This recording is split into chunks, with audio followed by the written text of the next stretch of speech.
Right, so greetings. Hello. Hello. So this is my weekly discussion talk with the intention of trying to share ideas about the state of the world and Britain, how we can stop Brexit. It's my normal fast day today. And I've got a guest this week who's come all the way from the southwest of Britain, the Bournemouth area.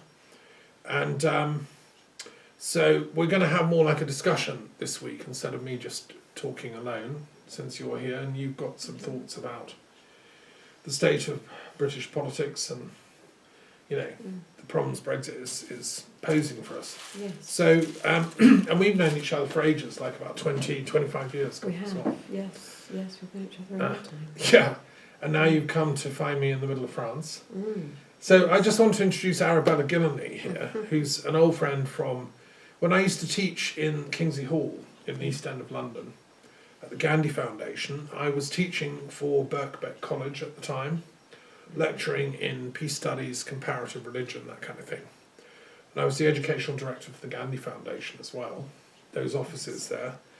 And you came along because you were doing a degree at Birkbeck at the time, weren't you? That's right, I was doing a degree in psychology at Birkbeck, and I saw Thomas's classes being advertised on the notice board, and thought it would be really interesting to find out a little bit more about what he was doing. So ended up going to quite a few different lectures, and Kingsley Hall was one of them, which was lovely going there. It was interesting, wasn't it? And it has a whole history of Kingsley Hall. It's where R.D. Laing did his experiments with psychiatry and LSD. I don't know if you knew that. Did you know? Probably at the time. Vaguely, yes. Yeah. Laing was experimenting with LSD as a solution to schizophrenics and things. And he had a whole community living at Kingsley Hall. It was all written up by a woman called Mary Barnes. But before that, Gandhi lived there in the 1930s. Yes, that's right. Which is why I was there. Yeah. Yeah. And I don't know if I mentioned to you, I thought I saw Gandhi. I had a vision of Gandhi being there on the balcony in one of your classes. Yes. Oh right. I think I might have mentioned it, but You actually saw him in spirit, as it were. Yeah. Because there was a big lampshade that looked like a big moon, like one of those paper lampshades. Okay, I remember those. Yeah, I got those there. I just saw his silhouette on the balcony beyond that. So, but I didn't say anything. Oh, interesting. So, I didn't know that. Yeah, because there was a little meditation room we used to have there, and no, I communed with Gandhi's spirit. I mean, he was there historically, and I often would sit in meditation there, and it would inspire me to get on with the work. And because I was, as you know, trying to set up a centre for peace studies at the University of London, and Gandhi himself studied at the University of London. That's where he did his law degree. That's why he was able to do his law. And I greatly respected his work, you know. And I still think we should have a centre for peace studies in the City of London. Definitely. At the university. And so I'm still pledged to do that. But first we've got to save the country from its self-catastrophe of Brexit. I mean, it's going completely like the Titanic, you know. Yes. So, yes, it is. So, and yeah, so anyway, thank you so much for coming. And you're in the middle of kind of moving, if you can, to France, aren't you? You've got a place in Brittany. Yes. It's a strange thing because I got to a point in my life where things just didn't seem to be working for me in, let's say, the life I was living. Even job-wise, although I really enjoy my job. You're a carer, aren't you? I'm a support worker. Right. And the company I work for are absolutely brilliant. And then the people I work with are brilliant as well. So, I mean, I really enjoy it. It's just that I feel I've got to a point where I've just stopped. It's all just like ground to a very slow halt. And I did hear at the beginning of the year I was working with a sort of a client, and he had a chiropodist who came round. This was in January of this year. Yeah. Chiropodist came round, and in Bournemouth, near sort of just outside Bournemouth, near Blandford, there is a spiritual sort of area. It's near a campsite. I think it's at, can't remember what it was called now. But they have all the spiritual things going on, and Right. she was part of that group. And basically she said this year, 2019, is going to be like, everyone is going to have a lot of change. There's going to be a lot of very big changes in people's lives. It was to do with the calendar, which she was interested in. And I never thought that by the end of this year, I knew I wasn't quite happy with my life, even though I was happy. I liked the work, I liked the area, you know, there was nothing wrong as such. But I never thought that I would be in France by the end of the year. I never thought that my life would be would change that much. So I am, you know, I am quite amazed really.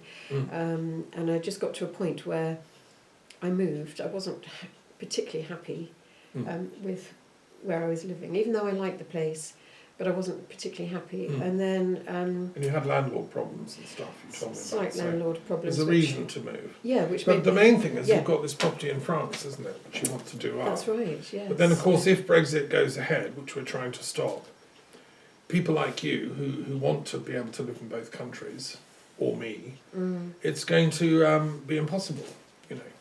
So that's why we're having this discussion. It's quite important, really. Yes. Okay, so let's move on. You've got some questions for me, haven't you? I have indeed. Yes. So, so Thomas, how do you see this last week? What changes have you seen in the last week since you last made? Yeah, because last Sunday I recorded that what had happened in that week. Well, we're coming up to the last week of the general election campaign, aren't we? Yes. And we've both been following it. I've been following it pretty intensely.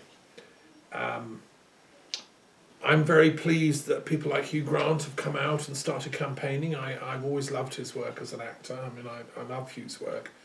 In that wonderful film, Notting Hill, the little bookshop which he owns was opposite where I used to live.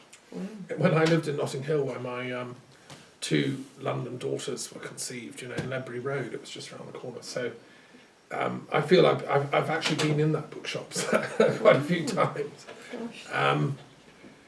He wasn't there, of course, but so no, I mean, I love London. I love his work, and also that wonderful film Love Actually and all that.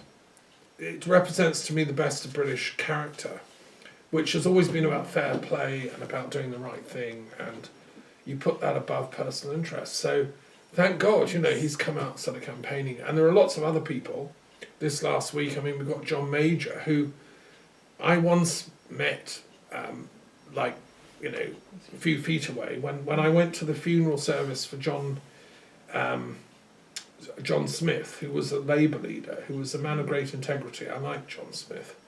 I don't know if you remember those days. I do remember. It's probably kind of about when we met. He was the Labour leader. Yes. He was a highly intelligent man, a great brain, a Scottish thinker who was trained at Dunoon Grammar School, which was my local town in Scotland. Right. And then he died tragically under, I still think, mysterious circumstances. He was so obviously going to win the election. And if John Smith had become Prime Minister, I don't think we'd be where we are now. Right. He was a socialist, but he was a man of impeccable character and intellect, you know. I still think that you know, somebody didn't want him to become Prime Minister. It was just so weird. He died young.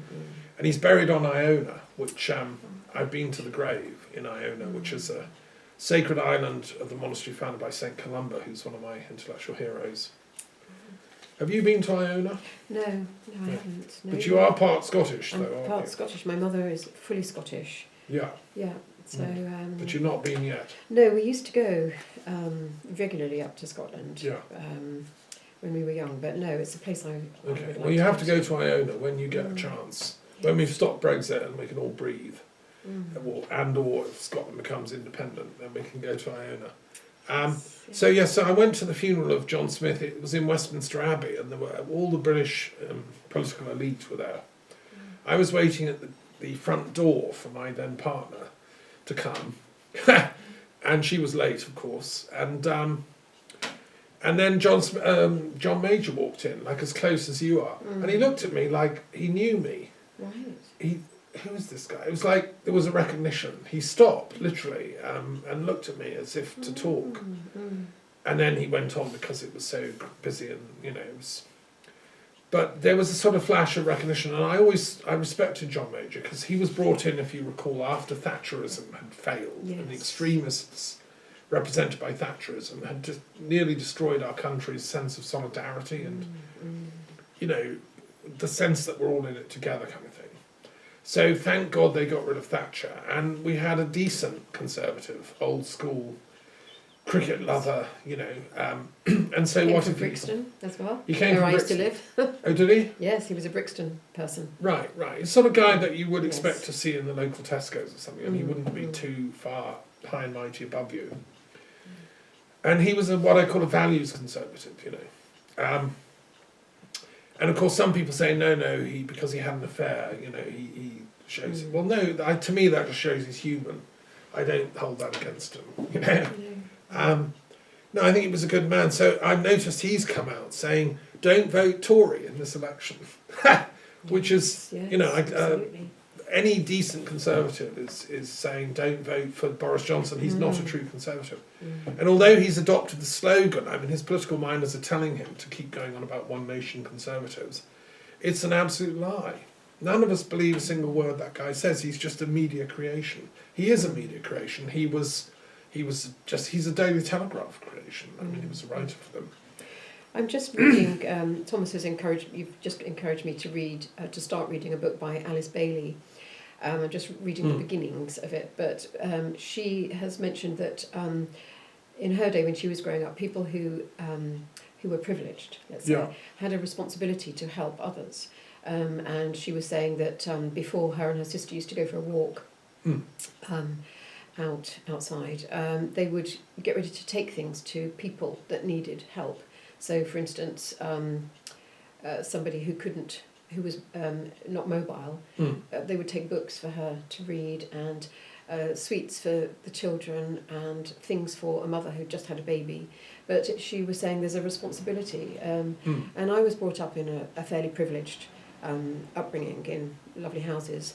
And we felt that. We were brought up to almost feel guilty, but definitely to feel responsible. One has a duty to people less fortunate. And I just think that with the Tories now, or the Tory party, because Andrew Marr interviewed Boris Johnson last Sunday, I think, and mentioned that he had a privilege, obviously we know, which is nothing wrong with that, obviously, but basically, what about helping people instead of closing all these libraries and closing things for people?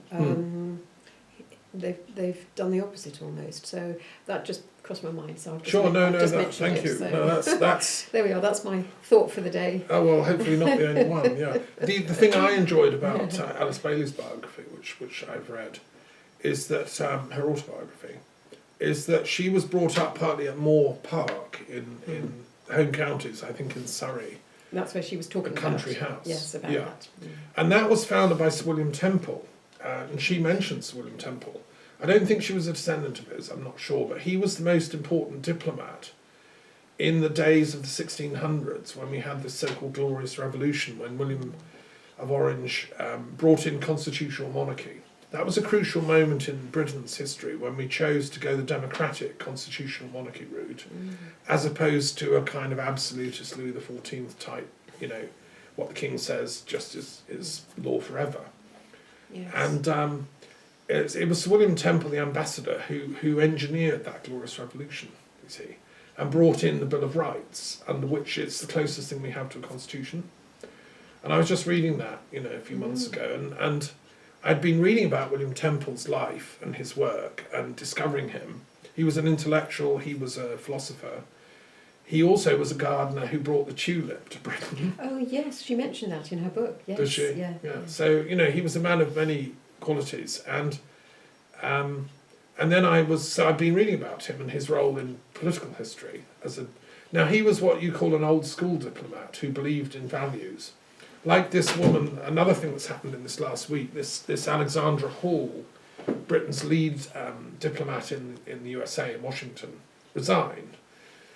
she's supposed to be negotiating, post-Brexit deals with America and stuff, and she said she can't, any conscience, go on in that role because she doesn't trust the Prime Minister and his government, because they're being deceitful and they're telling half-truths and they're keeping the facts from the British people. And she said in her letter of resignation she can't go on as a diplomat when you can't trust your government to be telling the truth. It's like, it's impossible to function in that way. So I really admire her. Hats off to Alexandra Hall. It takes guts as well to give up your job. Yeah, she's only in her 30s, but I think she's going to go on and, hopefully when we get rid of Johnson's government, she'll be reappointed as some, back in this diplomatic service. But she's in the old school, the Sir William Temple School, right, and the Alice Bailey School. These people have integrity and real. Britain wasn't built on lies. Our culture. I was talking to a Frenchman yesterday who was in the French Naval Marines, and he was saying to me, I don't understand how Britain, this tiny little island, became such a world power. And I've studied that as a historian, and I can assure you one thing, it didn't happen because we were good at lying. It happened because people trusted us, our word was our bond. Yeah. In India, for instance, the trading took off in places like Calcutta and Madras because we were known that if we said we'd give a certain price for something, we stuck to it. But you mentioned, and once you get rid of that integrity, then it destroys the country. Everything we've built over the last 300, 400 years just can evaporate overnight. And that's what Boris Johnson stands for, in my opinion. That's why he's such a threat to our culture. Just to mention from that last conversation is that you're doing on a daily basis, looking into, many things, but one is women, influential women of the world, actually. Yeah. And Queen Victoria was mentioned the other day as being a diplomat, a wise woman and a diplomat throughout all these different countries, which has made a difference as well as to how we became so, to have had the Commonwealth and everything. Well, yeah, I was explaining as a Canadian, I lived in Alberta for 4 years. I love Canada. And Alberta's named after Victoria's youngest daughter. Oh, of course, yes. Louise, as is Lake Louise, and she was called Louisa Alberta. And then I ended up living in a castle in Scotland where she had met her husband, the son of the Duke of Argyll, who became Governor General of Canada. So as a Canadian Brit, it was a great honour for me to live there. And I sort of communed with Louise, who was an artist. She was the youngest daughter of Victoria and the most intellectual. She was involved with educational work, especially for women.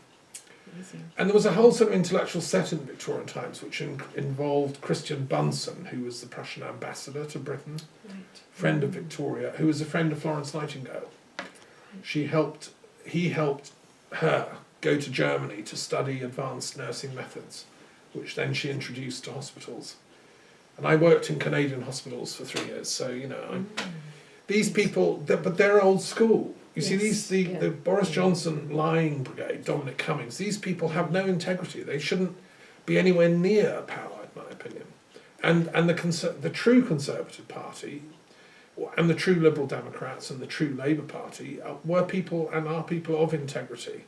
You may differ on economic stuff, but the one thing that's absolutely essential is you don't lie in politics. You don't dissemble and deceive. And we know that Johnson lied to the Queen, for instance, and he's on record so often as dissembling. So and a friend of mine, Stephen, was talking about this a few weeks ago about what's happened to our country, to England. Just saying that there are so many people who feel disillusioned by the government, and it might be quite difficult to bring us all together to. I still have hope. Yes. I mean, I love Stephen. He's Irish. He's a good man. He's got a brilliant wit. He's like James Joyce in London, right? And I'm part Irish. You're part Irish. Yeah, it's true. We're also, you're part Scottish. The British people have been through a lot. When the chips are down, we have to tell the truth. We have to see off the lies. I mean, Zoroaster said that evil is caused by Angramenu, the devil. And his power is the lie, drudge. Right.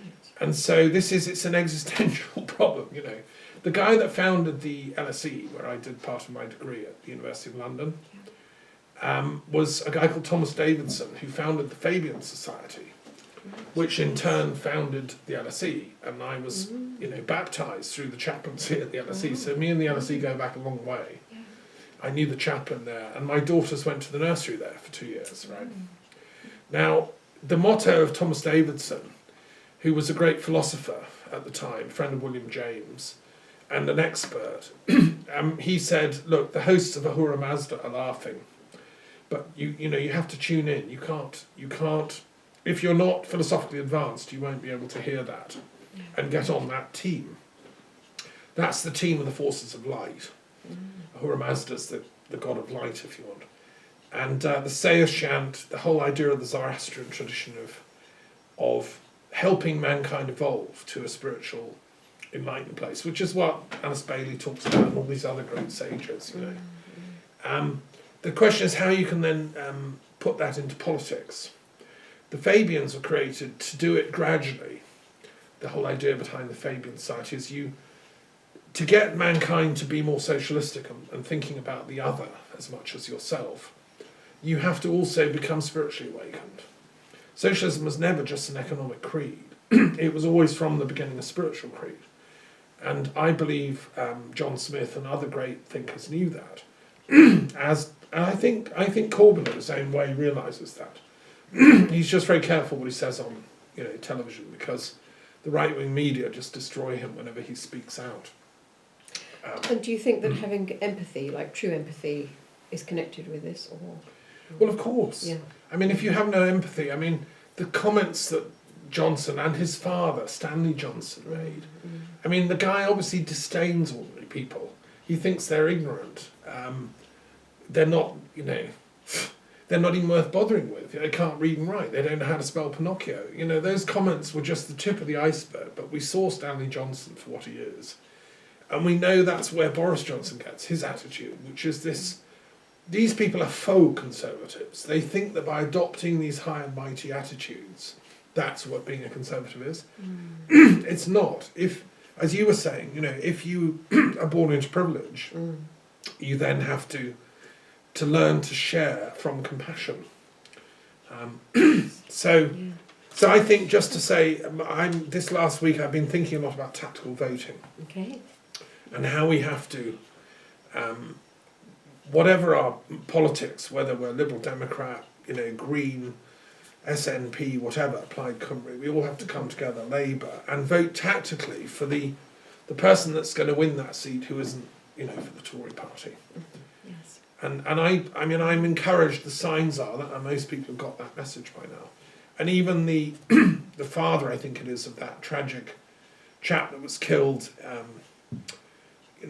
By that extremist Muslim. Oh yes. He's said that guy was going to vote Labour, but he was going to vote tactically. So, and as a family they are. So, yeah, I think the people of Britain have to vote tactically. Yes, there is a website as well that you can access. Yeah. Concerning tactical voting. So Yes, you can just Google on it and it comes up and it tells you really. There are several and they're all quite good. Yeah. Yes, so let me see. Well, can I ask you a question? Yes, in go turn? on. Because you, when you came here, Yes, I was quite just over a week, upset. you were sort of apolitical, weren't you? I'd had enough. You weren't going to vote or anything. I'd had enough. I didn't even know I was going to be coming to France, to be honest with you. I was planning to just move and stay with family for a little bit and then stay with friends. So I was had a plan to go to London, and suddenly everything happened, and I'm here. But I'd had enough, basically. I'd had enough of just everything, the way of life, and probably my life as well. I was probably going in slightly the wrong direction. So I don't know how it happened. Maybe it was the spirit world that helped me, or I don't know. Thomas you talk about synchronicity, because being a support worker, I worked in a care home a few weeks ago in Southampton, where this library is amazing. I was mentioning it, and there was a book there about Mary Magdalene and her gospel. And the only time I'd heard about it was in the Dan Brown Before Da Vinci that. Code, yeah, which I found a fascinating idea. But then I saw this book and I thought, my goodness, so it's based on a bit of reality as well. And then I've come to see you, and there's a lot going on about Mary Magdalene. I set up a studies association Yes, for her. so it could have been synchronicity that managed to get me here in the end. I'm rather sure than- it was partly divine synchronicity. I don't know how it happened because I'm sort of here. But So you did I'd in the had end enough. vote. Tell me about Yes, I'd had it. your Yeah. determination to finally. Well, Why the- did you the- feel? The point is, You should I vote. didn't want to vote because I was very fed up with everything. And I actually was fed up with my life. Not my life, I was just sort of didn't want to be part of the culture. I just didn't want to vote. I'd had enough of it and I didn't want to. And then you managed to talk about, well, first of all, how women got the right to vote and talking about these women and other people as well, you know, sages and saints. But there's a time when you talk about some of the women Who struggled for the right who to vote. struggled for the right to vote. 100 years ago, you know. they didn't have the right to vote. Yeah, and I suppose I just thought, well, you know, I've kind of, when I moved, I wrote I wrote 2 notes, but a special one to the registrar's office, just saying, you know, I won't be voting in your area because I've moved. And then I got a confirmation letter back, so I just thought, well, actually, I can't vote anyway now. But then talking to you and everything made me realise that You're entitled to it. it is important, and also that I am entitled, and not to sort of take it personally. I suppose there is a greater thing going on, which is what's happening within the country, and also that I have a right to vote as well. But what's happening, this is an important election because We should you know, all I've vote. experienced how difficult it might be travelling if we come out of the European Union.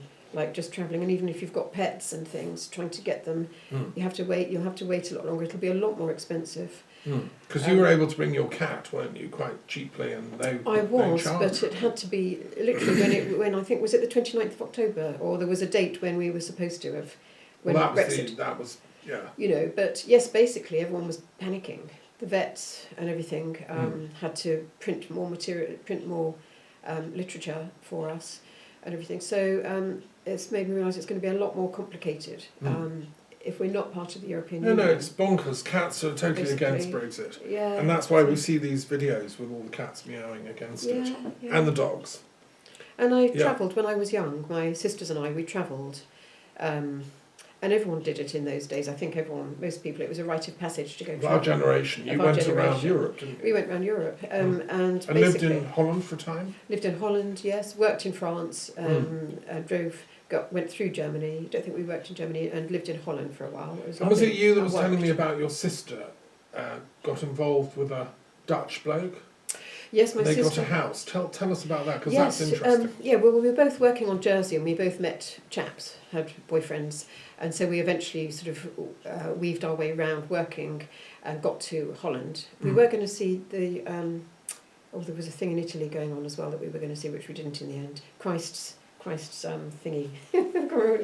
Well, the Turin Shroud. The Turin Shroud. It was coming out for public we display. were going to go and see that, and we didn't get there in the end. Didn't We went make to it. see these boyfriends, but anyway, she married her chap, but no, they lived together to start with, and in Holland, they were allowed to have a house. The government had a good a deal with young people where they could buy a house. They would be lent the money to buy a house, which they did. To start their lives To together. start their lives, and then they could, once they were, I don't know if he was at university. I don't know if it was just university students, but definitely it was for young people, and they were allowed they didn't have to pay for 10 years.